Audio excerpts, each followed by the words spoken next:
Recap, Martial God Asura Chapter 387. Have you ever witnessed a weapon that no mortal hand has dared touch for centuries? A blade, or in this case, an axe, so formidable that even the most legendary cultivators trembled at its name? Tonight, such a moment would unfold, and at its heart stood a young man named Chu Feng. What? None have been able to wield the Ashura ghost axe for hundreds of years? The words hung like a death sentence in the air. Chu Feng's chest tightened, a wave of unease crashing over him. Centuries had passed, and still the axe remained untouched. Could he, a single mortal youth, hope to command such a terrifying elite armament? The thought clawed at his heart. Around him, the path of retreat was sealed. Should he fail, not only would the people under his protection fall to the eight-sided powers, but he and Ziling would perish together in the whirlwind of fate. Then, from the depths of his soul, Eggy's soft, melodic voice emerged, a lifeline in the storm.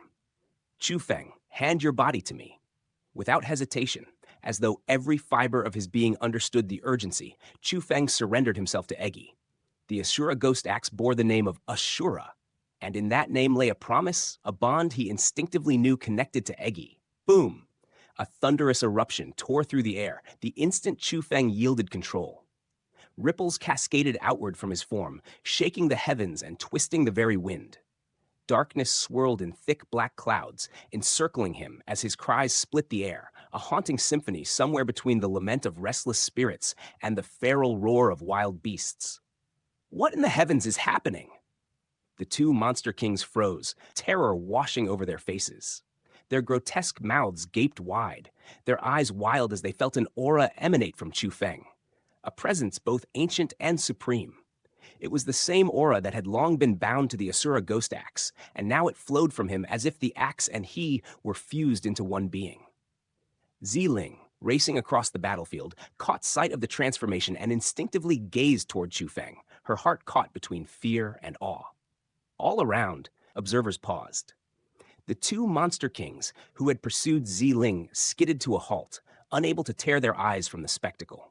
Qinlei, trapped within the formation, and the assembled world spiritists from the World Spirit Guild and the Jie clan felt their very hearts skip a beat. Whispers of astonishment carried through the ranks. This aura, it is from the spirit world. But which spirit world could possess such might? You. Who exactly are you? The monster kings demanded, voices trembling as they faced the transformed youth.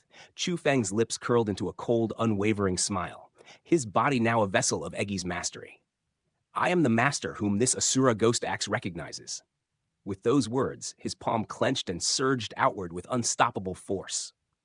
The rock stage beneath him, suspended midair, shattered instantly into fragments, dust swirling like storm clouds through the palace. And in that same instant, the Asura ghost axe was drawn into his grip. A laugh of triumph tore from his lips. I've done it. I hold this elite armament, he whispered with fervent devotion. Eggy, I love you to death. As Eggy returned control, Chu Feng could fully sense the axe in his hands. Its weight was immense, the kind of weight capable of collapsing a palace if thrown from the sky. Yet in his grasp it felt perfect, natural, as though the axe had waited centuries for him alone. And within it pulsed a force fierce and pure, echoing Eggy's own power, yet with its own distinct resonance. This was the power of a weapon capable of challenging Heaven Realm masters. With time, if he mastered it fully, Chu Feng could face them, not necessarily to conquer, but to stand unbowed against their wrath. The four monster kings, witnessing this feat, felt shock twist into fear, their blood-red eyes widening. He actually wielded the Asura ghost axe. Could it truly be? They fled, leaping with unnatural speed. Chase them, commanded the assembly below. Do not let these monsters escape. A torrent of overwhelming aura surged beneath Chu Feng, pressing down on the fleeing monster kings. Yet even the mightiest pursuers returned empty-handed, unable to capture the four beasts, their eyes instead drawn in reverent awe to the weapon Chu Feng now commanded. Many swallowed hard, desire and dread warring in their chests. Ziling, standing resolutely beside Chu Feng, glared at the crowd. This axe belongs to Chu Feng. It was he who claimed it. Lady, a voice protested, this Asura ghost axe was masterless. It cannot belong to him merely because it rests in his hands. Ha! My Yuangang school has lost 2 Heaven Realm elders for this weapon, and yet it remains in the hands of a mere youth, the head of Yuangang school lamented. And my hidden white sect has lost 3, another cried, grievance thick in his tone. Our most meritorious seniors fallen for nothing. My free and unrestrained valley also suffered 3 losses. Such tragedy, added yet another, shaking his head in despair. Chu Feng's gaze swept downward, tracing the pools of blood staining the ground. Indeed, casualties were scattered across the battlefield. Some of the greatest cultivators had perished, others left wounded. From every faction except the World Spirit Guild and the Ji clan, his chest tightened with a pang of genuine sorrow. To the passing of so many seniors, I feel grief, Chu Feng murmured, voice heavy. But hear me well. If they died for the Asura Ghost Axe, what stake do I bear in their end? Was it I who lured them into the formation? Did I decree their deaths? He paused, letting his words hang in the chill air. If I had not risked everything to save all of you, would any of you still stand here, breathing this very air? His eyes sharpened, blades of ice slicing through his gaze. And now, as grand overlords, you would repay life with malice? You would seek to steal from me what I have earned with my blood, my soul? A silence fell over the crowd, faces drained of color. Not a whisper dared disturb the weight of his proclamation. Chu Feng stood tall, the Asura Ghost Axe thrumming in his grasp, a young master forged in fire, destined to carve his legend across the heavens. Legends speak of moments where destiny itself bends, and warriors stand at the edge of fate. Today, that moment had arrived. The air was thick with tension, as if the very heavens held their breath. Eyes turned to a lone figure whose actions had just spared countless lives, a man whose name would soon stir envy and awe alike, Chu Feng. Without Chu Feng's intervention, none of us would have survived this day. Someone finally spoke, their voice heavy with both relief and disbelief. How could we even have the courage to continue speaking if he hadn't stepped forward? Yet even in gratitude, desire lingered. Whispers of ambition swirled through the crowd. Eyes glimmered with covetous intent, focused on the extraordinary weapon in Chu Feng's grasp.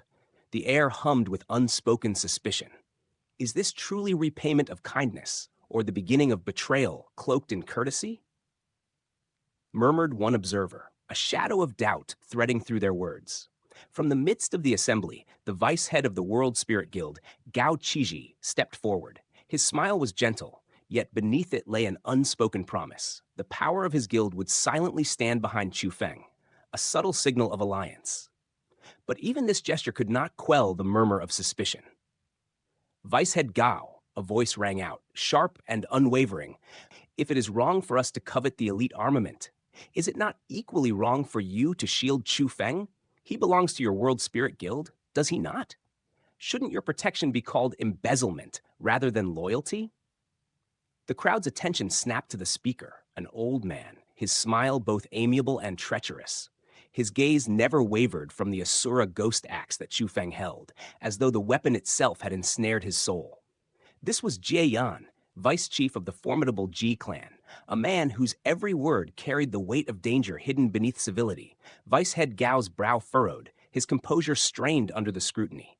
To openly defend Chu Feng now would brand him selfish, a perilous accusation in the tense arena of martial powers. Yes, Jie Yan continued, his voice smooth like silk over steel. Chu Feng saved us all. That truth none can deny. We are grateful, truly, in our hearts. But gratitude alone does not determine ownership. The Asura Ghost Axe is a masterless weapon. Is it reasonable that it should belong to him simply because he drew it from peril? Countless lives were risked here. Many have given their all for this very armament. His words sank into the assembly like a chilling wind. With his current strength, can he truly wield such a force? No. An elite armament of this caliber is no mere tool. It brings fortune only to those worthy and disaster to those untested. This axe in his hands may herald calamity instead of glory. Voices rose in agreement. The leaders of great sects stepped forward, their gestures laden with formality and subtle pressure. The Yuangang school offers 10,000 profound beads as thanks for your heroism, announced their head, hurried and eager. The Fire God school matches this offer. Hidden White Sect, Free and Unrestrained Valley, Sword God Valley, we all follow suit. Yet beneath the courteous words, an invisible noose tightened around Chu Feng, an attempt to cage the young warrior with gilded chains. "And my J-clan," Jie-yan said, voice smooth as the rustle of silk in the wind, "offers 20,000 profound beads to express gratitude. But the Asura ghost axe remains here, among us all. It belongs not to one man, but to every life that risked itself for it." A cold snort escaped Chu Feng. His eyes narrowed, glinting with a fury tempered by restraint. "So your plan is to buy my weapon with coins, as if gratitude can be weighed and sold?" His words cut through the perfumed politeness, sharp as a drawn sword. "Vice Chief, if someone offered tens of thousands for your armor of thorns, would you surrender it so easily?" Jian's smile deepened, sly and cunning, the mark of a veteran schemer. "Ah, but my friend, the axe was masterless. When did it become yours?" His tone was light, yet venomous. "Merely holding it does not grant possession, does it?" The assembly murmured in agreement, voices weaving into a chorus that echoed off the stone walls. "Yes, it is true. The weapon belongs to all, not to one. You cannot monopolize it." Then, as if the heavens themselves intervened, the Asura ghost axe shimmered with a light that dazzled the eyes. In a blink, the colossal 2-meter weapon dissolved into brilliant streams of energy, vanishing entirely within Chu Feng's tightly clenched fist. What sorcery is this? Where has the armament gone? Masters from Yuangang and Fire God schools paled, their eyes darting frantically, seeking the vanished weapon. Covetous hearts trembled in panic.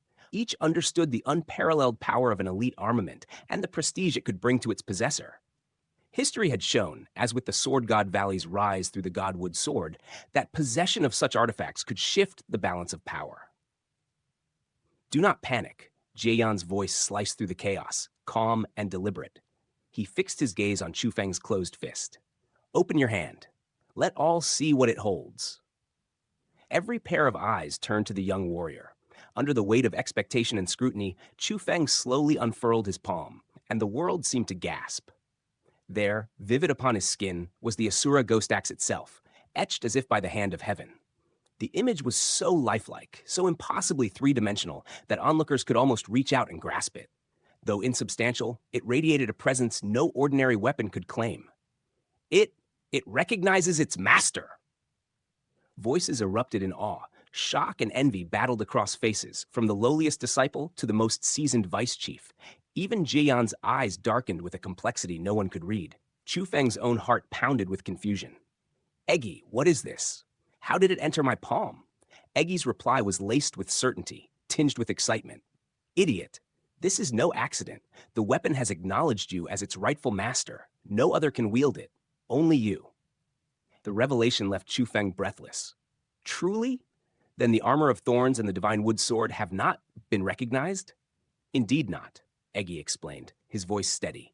"Not all elite armaments possess such discernment. Only the pinnacle, true kings among weapons, can choose their masters. In might, in essence, in quality, none rival them. And now, before your Asura ghost axe, all other so-called treasures fade into insignificance. Only armaments capable of master recognition are genuine. The rest are but flawed relics." In that instant, a silence fell over the assembly. Even the ambitious and the envious could not deny the aura radiating from Chu Feng's palm. A new legend had been born, and with it, the world of martial arts had shifted, forever acknowledging the rise of a true master, the one chosen by the Asura ghost axe itself.